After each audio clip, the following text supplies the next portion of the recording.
अस्सलाम वालेकुम, मेरा नाम जाबिर है। ये मिडल मैन निकाले बगैर आप लोग ज़िंदगी में कभी भी नहीं तरक्की कर सकते। हमारे जो किसान भाई हैं ना, वो हमेशा रोते धोते रहते हैं। वो कहते हैं कि हुकूमत हमारी मदद नहीं करती, महंगाई बहुत हो गई है, पेट्रोल बहुत महंगा हो गया। इस वजह से जो ज़ाहिरी तौर पे आपको नज़र आता है ना, वो तरक्की नहीं कर सक रहे। लेकिन ये वजह बिल्कुल भी नहीं है। हमेशा हम लोगों की जहलियत ही हमारी वजह होती है और हम लोग कभी सीखने की कुछ कोशिश नहीं करते।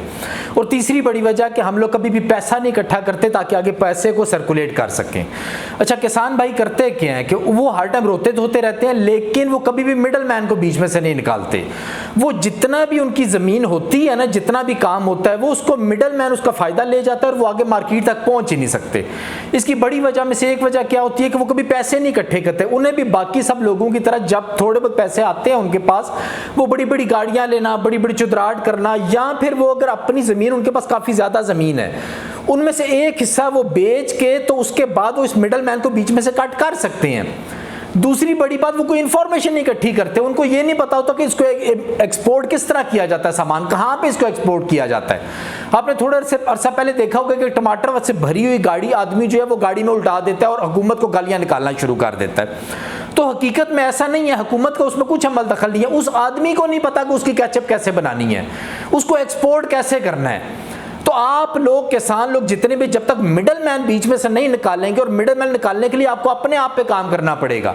आपको अपने पास को मुआवजा इकट्ठा करना पड़ेगा, जिसकी वजह से ताकि आप आगे मेन मार्केट में पहुंच सकें, जो इंटरनेशनल मार्केट है वहां तक पहुंच सकें, जो नेशनली जो मेन शहर है वहां तक पहुंच सकें।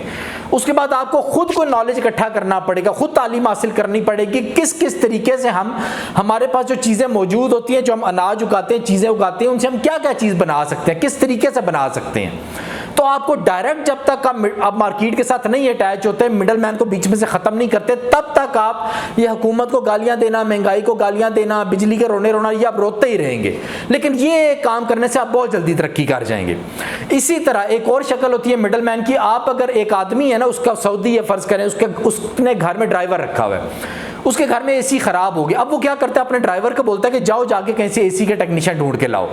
वो जाता है, एसी के टेक्नीशियन ढूंढ के लाता है, उससे काम कराता है। काम कराने के बाद अपने मालिक को से पैसे लेता है और उस टेक्नीशियन को आगे वो पैसे दे देता है। टेक्नीशियन वहां से चला जाता है। अगली दफ़ा दोबारा जब एसी, और वो टेक्नीशियन जो होता है वो कुछ पैसे उस ड्राइवर को भी दे देता है खुशी से, या वो इसलिए देता है कि ये गरीब आदमी है, चलो इसका भी कुछ भला हो जाए, या वो इस नीयत से देता है कि अगर इसको पैसे दूंगा तो ये भी आइंदा मुझे भी जब भी ज़रूरत पड़ेगी बुलाता रहा करेगा। इस तरह करके वो चला जाता है वहाँ से। जब अगली दफ़ा आता है वो दोबारा उस मालिक को एसी ख़राब होता है, दोबारा ज़रूरत पड़ती है, वो दोबारा ड्राइवर को बोलता है, ड्राइवर फिर जाके उसी टेक्नीशियन को जाके ले आता है। उसको जब ले के आता है तो इस दफ़ा वो जो दरमियान वाला ड्राइवर होता है ना, उसका मुतालबा होता है कि मुझे ज़्यादा पैसे दिए जाए। ज़्यादा पैसे अब वो टेक्नीशियन देता नहीं है। टेक्नीशियन सोचता है कि मैं तो ईमानदारी से काम करता हूँ, अगर मैं इसको ज़्यादा पैसे दूंगा तो मुझे तो कुछ फ़ायदा नहीं है। तो वो जो मालिक होता है ना, उसके ज़हन में ये बात बैठ जाती है कि टेक्नीशियन हमारे घर में आता है ना काम करने, ये काबिल आदमी है, ईमानदार आदमी है, पैसे भी माकूल लेता है। लेकिन इस मिडल मैन की वजह से अब ये मसला ख़राब हो जाता है और टेक्नीशियन भी नहीं कोशिश करता कि मैं मालिक का नंबर ले लूँ, मालिक के साथ डायरेक्ट हो जाऊँ, और मालिक भी अक्सर नहीं टेक्नीशियन को डायरेक्ट लेते, वो दरमियान में मिडल मैन के थ्रू ही काम करते रहते हैं। लेकिन मिडल मैन जो होता है वो अपने फ़ायदे और अपने नुकसान देखते हुए, अब अगली दफ़ा जब वो मालिक उसको बोलता है ना कि जाके टेक्नीशियन ले आओ, तो वो वापस आके मालिक को बोलता है कि वो टेक्नीशियन तो जा चुका है अपने मुल्क में, अब वो किसी और टेक्नीशियन को ले आता है और उसके साथ तय कर लेता है कि तुमने मुझे भी कुछ ज़्यादा पैसे देने हैं। तो इस तरह मिडल मैन की वजह से ये जो ईमानदार टेक्नीशियन है और जो मालिक जो कि अच्छा आदमी है, ये दोनों आपस में एक दूसरे से फ़ायदा नहीं उठा सकते। अच्छा, इसी तरह जब कभी आप लोग वीज़ा लेने के लिए आते हैं मिडल ईस्ट में, इधर उधर वीज़ा लेने के लिए अपने मुल्क में एजेंसियों के पास जाते हैं, यहाँ पे जो कंपनी होती है ना, उसको अच्छे लड़कों की तलाश होती है और वो पैसे भी इतने ज़्यादा लड़कों से नहीं लेना चाहते। लेकिन ये जो कंपनियाँ यहाँ पे मौजूद होती हैं, ये अपने वीज़े भेजती हैं वहाँ पे एजेंसियों में मौजूद आगे जो लोग होते हैं 2, 3, 4, ये सब मिडल मैन होते हैं। जितने मिडल मैन ज़्यादा से आप गुजर के वीज़ा वो लेते हैं, उतना ही आपको वीज़ा भी महंगा मिलता है, उतने आपके मामलात ख़राब भी होते हैं। क्योंकि हर जो मिडल मैन होता है, अभी आप एक मिडल मैन के पास जाए, वो थोड़ा सा अपना फ़ायदा रखेगा, फिर वो जिसका मिडल मैन है उसको थोड़ा फ़ायदा देगा, फिर वो एजेंसी को फ़ायदा देगा, फिर जाके वीज़ा आपको मिलेगा। और उसके बाद जब मिडल मैन ज़्यादा हो जाते हैं तो वो अच्छे टेक्नीशियन भी नहीं ढूंढते, वो अपने रिश्तेदारों को, दोस्तों को, या जिनसे फ़ायदा ज़्यादा मिल रहा होता है उनको आगे कर देते हैं। तो कंपनी को भी चाहिए इन मिडल मैन को बीच में से निकाला करें और डायरेक्ट जाके जो टेक्नीशियन, जब वो एम्प्लॉय उन्होंने जो हायर करना होता है उस तक वो डायरेक्ट पहुँचा करें।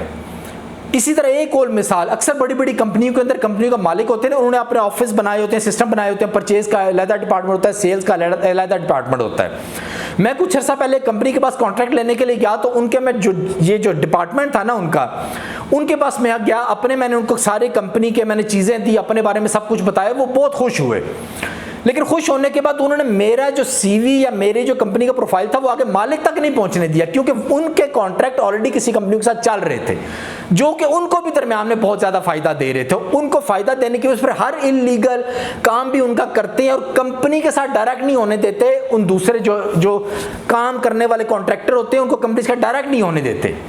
इसी तरह उन्होंने मुझे भी डायरेक्ट नहीं होने दिए। जब मैंने 2, 4, 5 दिन देखा कि वो जो ऑफिस में बैठे हुए लोग तो बात तो बड़े अच्छे तरीके से करते हैं, उन्हें पता है कि मैं काबिल भी हूँ, जितने ऑलरेडी कंपनी के साथ लोग काम कर रहे हैं सबसे ज़्यादा काबिल मैं हूँ, लेकिन उसके बावजूद वो मुझे ना करते थे ना हाँ करते थे। अब मैं क्योंकि बेहतर माइंडसेट का आदमी था, मैंने क्या किया, मैंने डायरेक्ट कंपनी के मालिक तक पहुंचने की कोशिश की।